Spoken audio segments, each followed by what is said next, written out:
Hi, I'm Paige Henry, the owner of Regal Financial. We proudly support the YWCA Dayton's Voices Against Violence because we know the YW plays a pivotal role in our community. The session you're about to watch focuses on employment. The Department of Labor reports that victims of domestic violence lose nearly 8 million days of paid work per year in the U.S., resulting in a $1.8 billion loss in productivity for employers. YWCA Dayton works with survivors of domestic violence to provide wraparound services, including case management and child care, to support them as they seek stable employment, leading to their long-term safety. Please join me in making a gift to ensure this critical work continues by going to ywcadayton.org/donate. Good morning. My name is Destiny Arnold, and I am the manager of children's program here at YWCA Dayton. Many women come through our doors with one or more children. In fact, at any given moment, there is a good chance that we have just as many children in our building as we do women, if not more. The work of our children's program is twofold. First, it is to ensure the children coming through our shelter have access to all of the resources and services they need to maintain some sense of normalcy. Second, it is to support their parents. Our adult clients have so much they are dealing with: recovering from trauma, finding employment, securing housing, everything that goes into rebuilding a life. To have an hour or two that they know their children are being taken care of is a huge weight off of their shoulders, and ultimately helps them to recover and rebuild faster.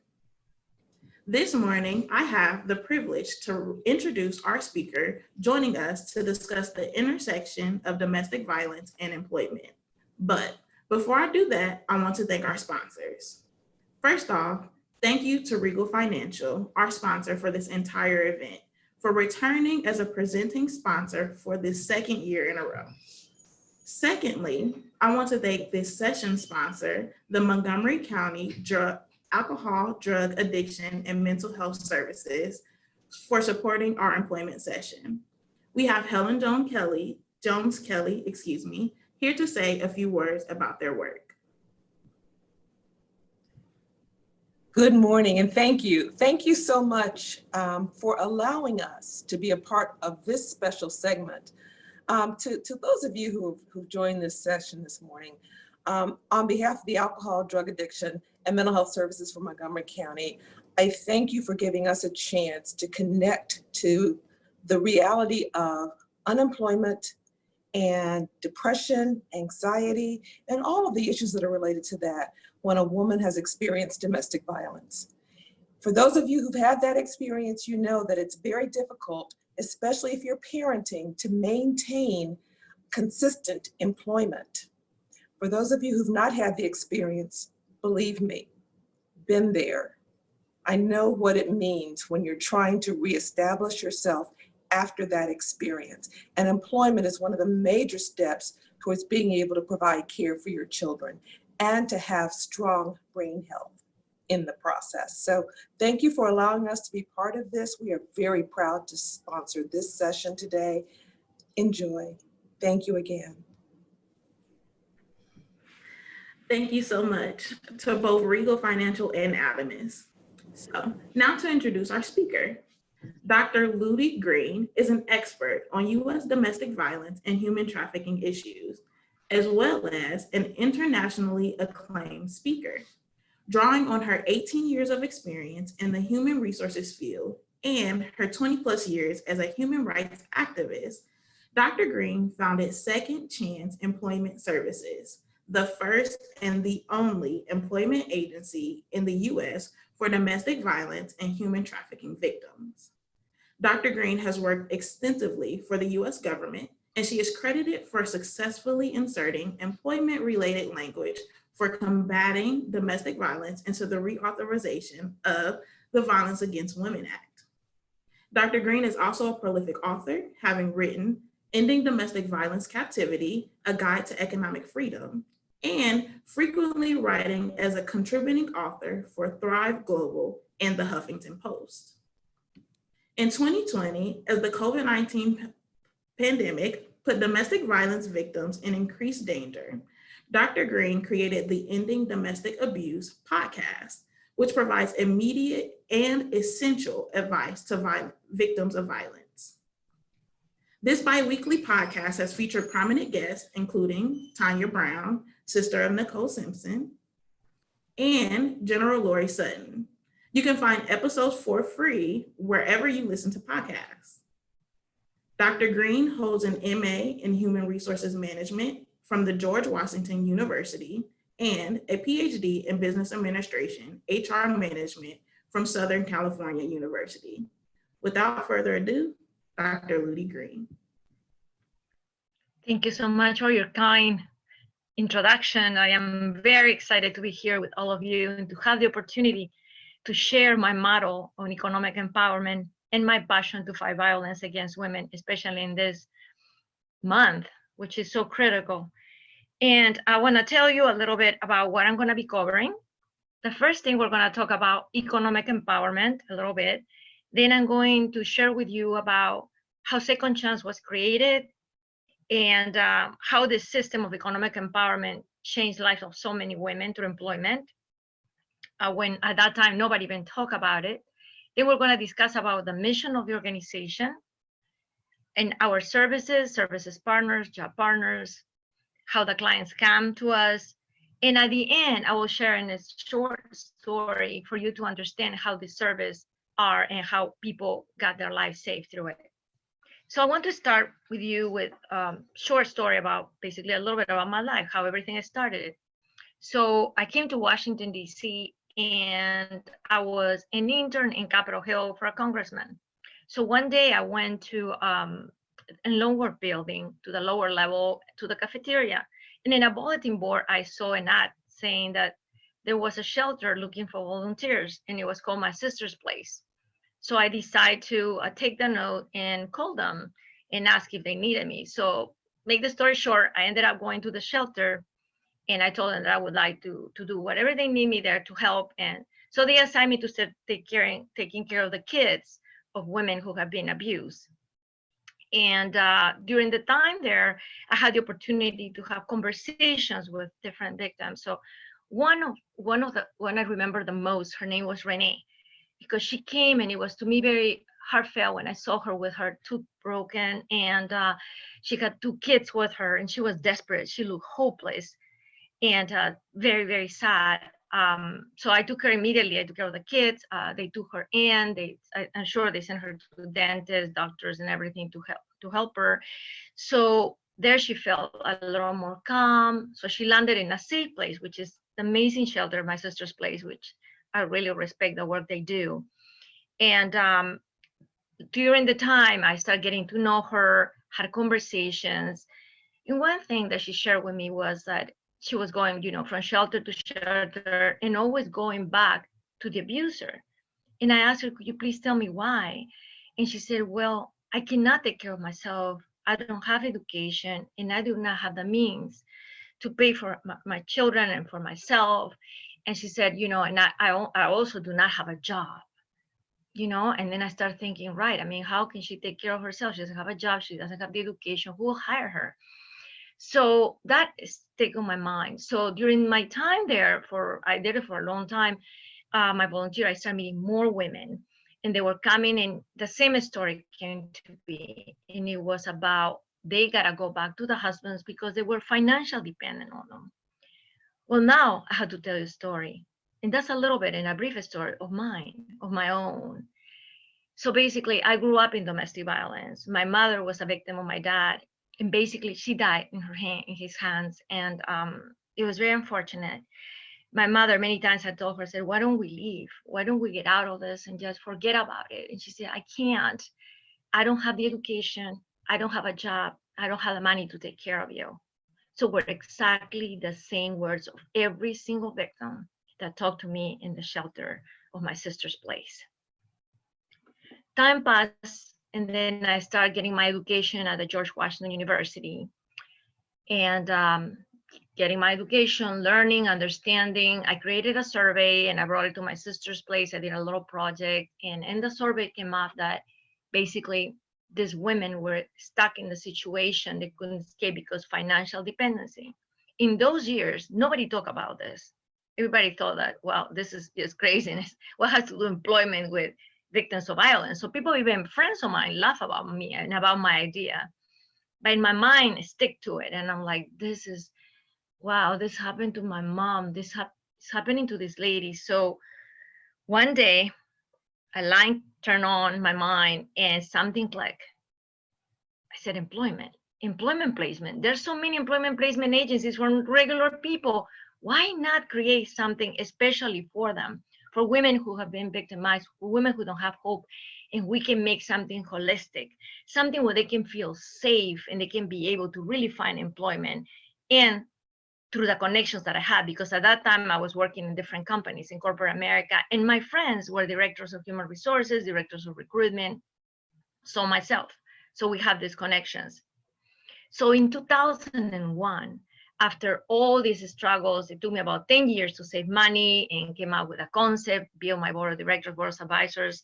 I found there's an organization, Second Chance Employment Services. As she mentioned before, the first and only employment agency in the US for victims of violence, which our mission is very focused. We promote financial security for domestic violence victims and their dependents through comprehensive employment placement services. What does that mean? Basically, we get these women, to come to our organization.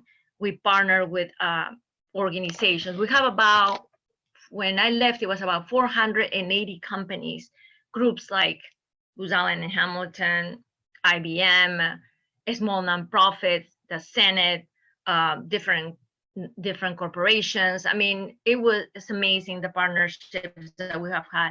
And the most important thing is the way how it operates. So I will go and explain to you now how the services work and why it became so successful.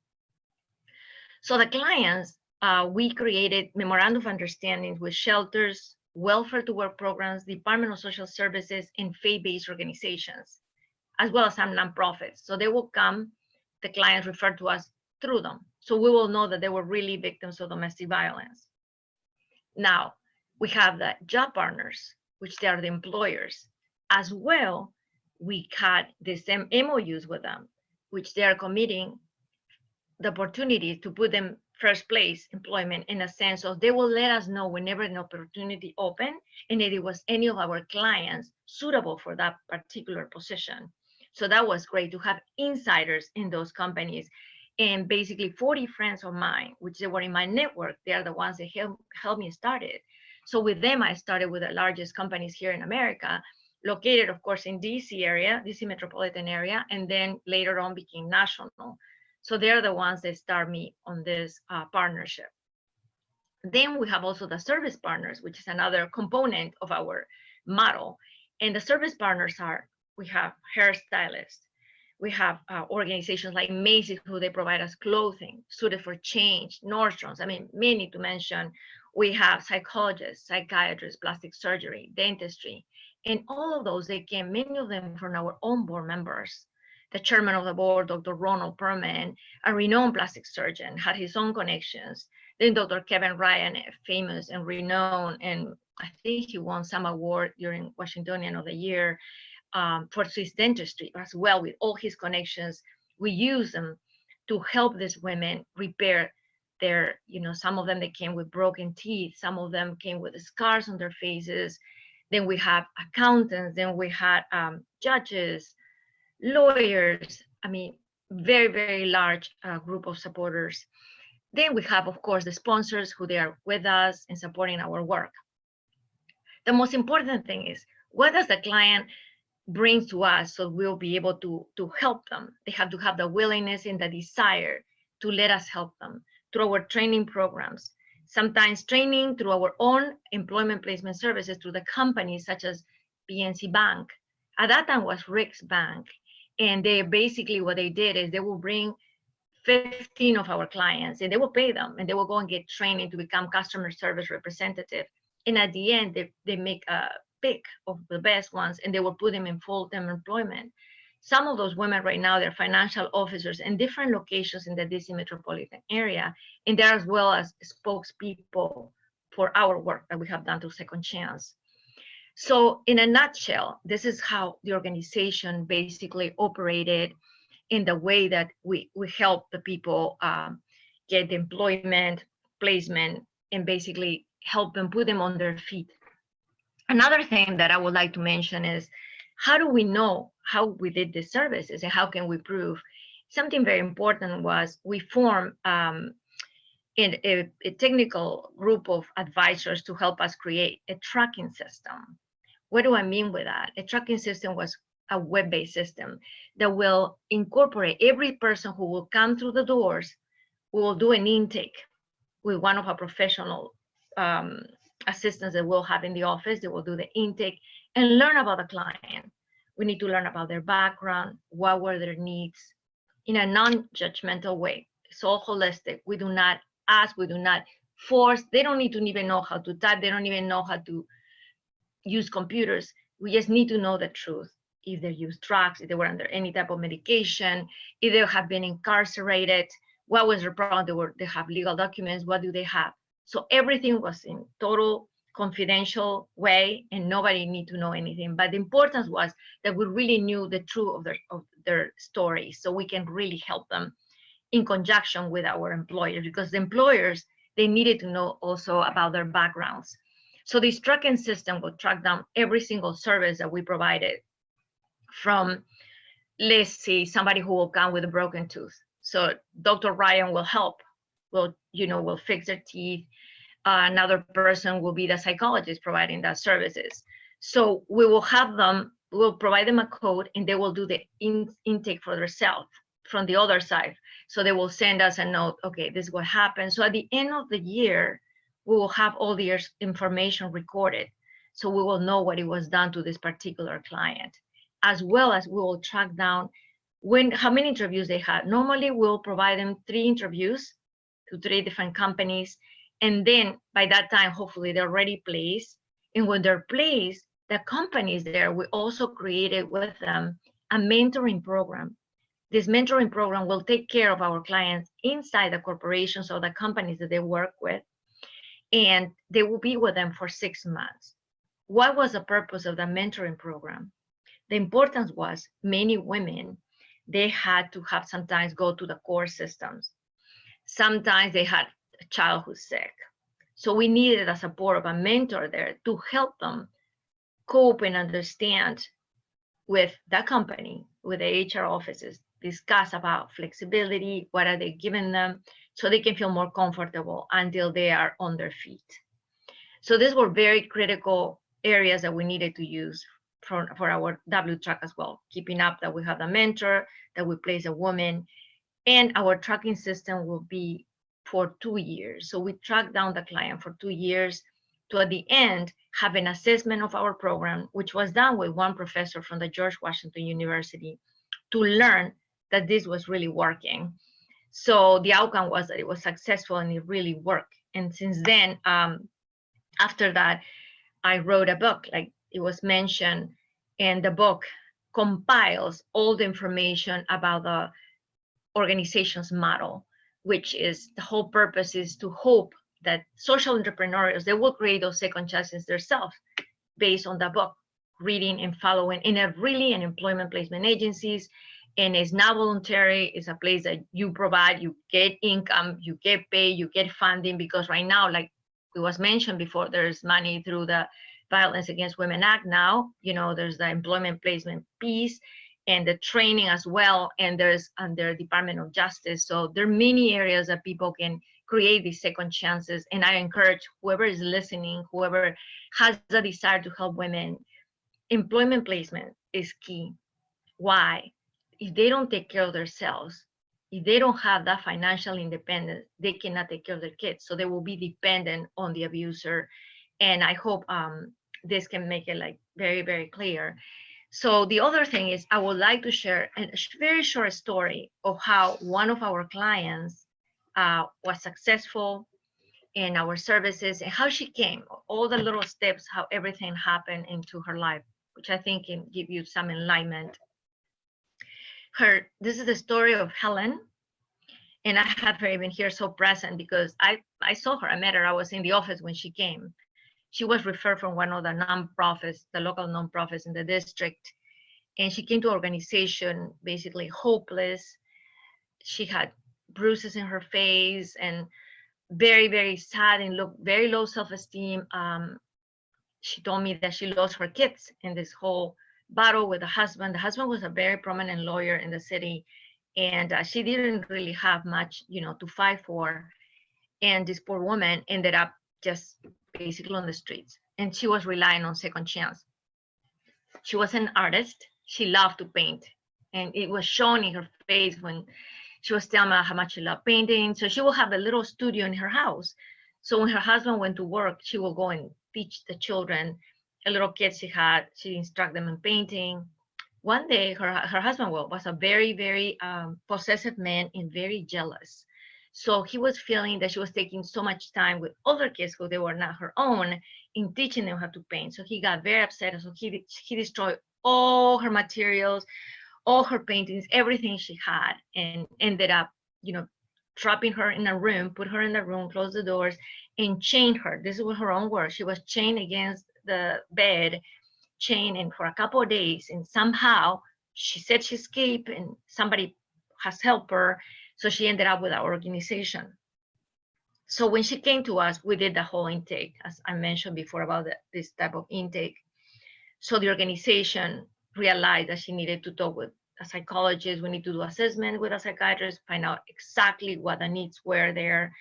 And we start, asking questions, what does she need? And the basic things was she had some background in administrative assistant. So we start again, training her to go back. So she had some courses on computers. And later on, she decided, well, I'm ready to get placed. So we got her the suits, we took care of her hair. So she looked amazing. So she landed up in a job in an international organization, which she worked there for so many, many years. But the most important thing, she said, I'm taking this job because I really needed to take care of myself. As she said, my passion is painting. Dr. Greeny, one day you hear of someone, please help me. I really want to go back to that. So not long from that, one of our board of advisors, her name is Catherine Wood. She was part of the National Museum of Women in the Arts in DC. So she told me, she said, Ludi, I have this opportunity. I may be able to make space for her to show her paintings, whatever she has been doing this past few months. So an exhibition may give her an opportunity. And indeed, it was incredible. This woman exposed her paintings. Then she starts selling them. Now she is a painter. She even has exhibitions in Italy. She became very known, and she sells, her paintings, has exhibitions herself in different places. So this is her story. This is one of the hundreds of stories of women who came through the door of second chances. And I wanted you to keep that in your mind, to see how from one person in a community, in another, how can we save the life? All of us together, transforming the life of one person and then a generation to come. And I want to leave you with one thought. This I love to read it all the time because I always feel that women who are victims of violence, they're always in prison and in jail. And I talk about that in my book. And I read this quote from Samuel Adams in 1773, and it says, when our liberty is gone, history and experience will teach us that an increase in inhabitants will be but an increase in slaves. So I want to thank you all very, very much for your time. And I want you also to remember about the podcast, that you can find it in Spotify, Ending Domestic Abuse. And also here, my book, for anyone who wants to see it, is in Amazon, Ending Domestic Violence Captivity, A Guide to Economic Freedom, which was published by Volcano Press by Ruth Gottstein, an amazing woman, a woman who published the first book of domestic violence probably 50 years ago. Right now, she's 93 years old, amazing woman living in California. And I wanted just to highlight her work. I'm grateful for her. And thank you so much to each one of you and to have me here. Wonderful. Well, thank you so much, Dr. Green. just an amazing organization that you started and critical work that continues. So we're excited to have you as a part of Voices Against Violence and learn about that. I want to make some space for anyone that might have questions to go ahead and drop them in the chat or the Q&A. And while you do that, I have a question of my own for you, Dr. Green, if you would indulge us. What is, you were talking about a little bit about how organizations can get involved with a program like Second Chance and offer opportunities to survivors of domestic violence.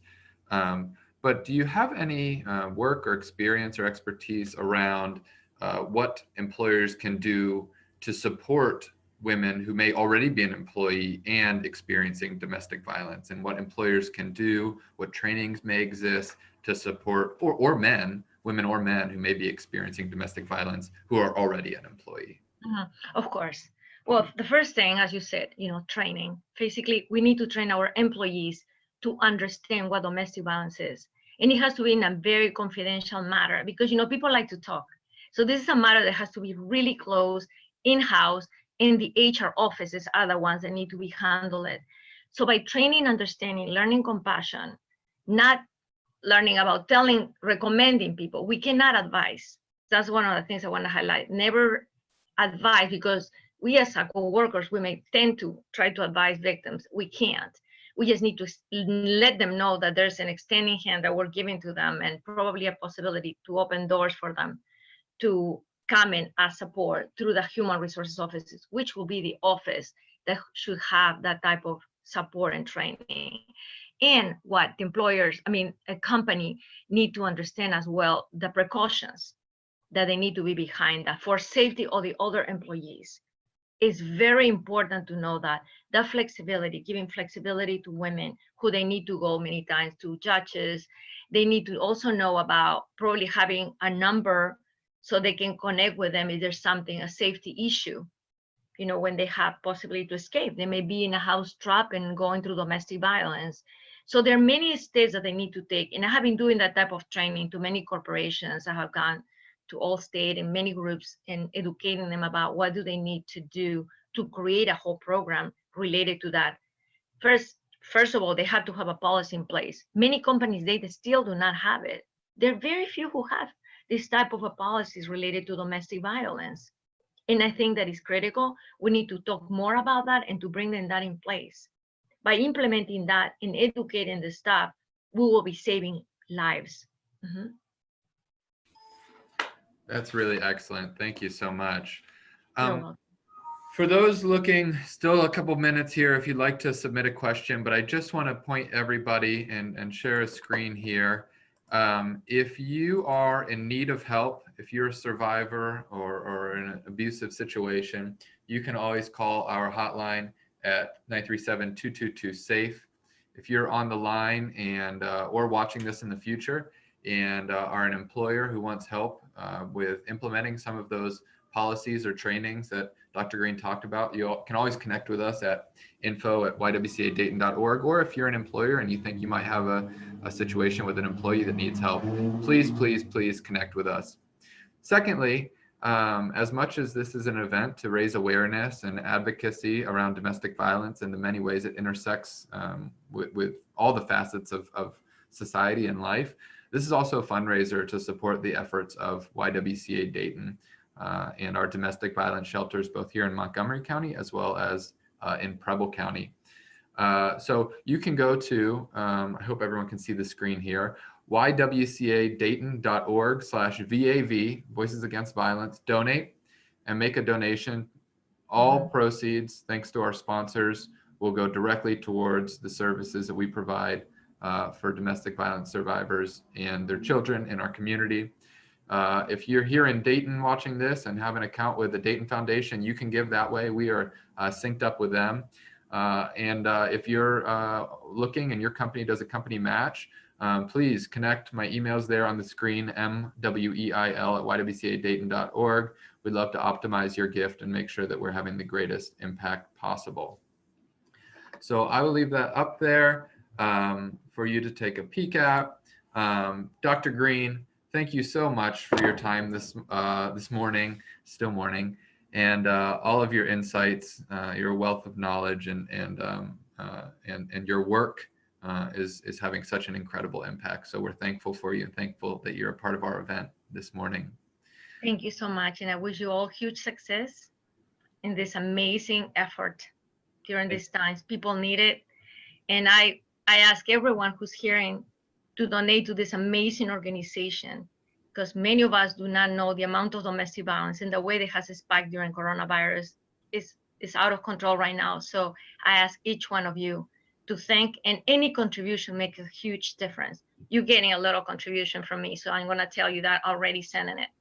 Wow. God bless you all. Thank you so much, Dr. Green. And thanks to Regal Financial, our presenting sponsor, and Adamus, Montgomery County Adamus, for your sponsoring this session and making this possible. Helen Jones Kelly for joining us early. Thanks to all watching and all watching in the future. Our next session is at 1 o'clock. It is on the intersections of domestic violence and rural communities. We have someone joining us from the Ohio Domestic Violence Network to talk about that, and we hope that you'll join us as well. Until then, have a good lunch, and we'll see you at 1 o'clock.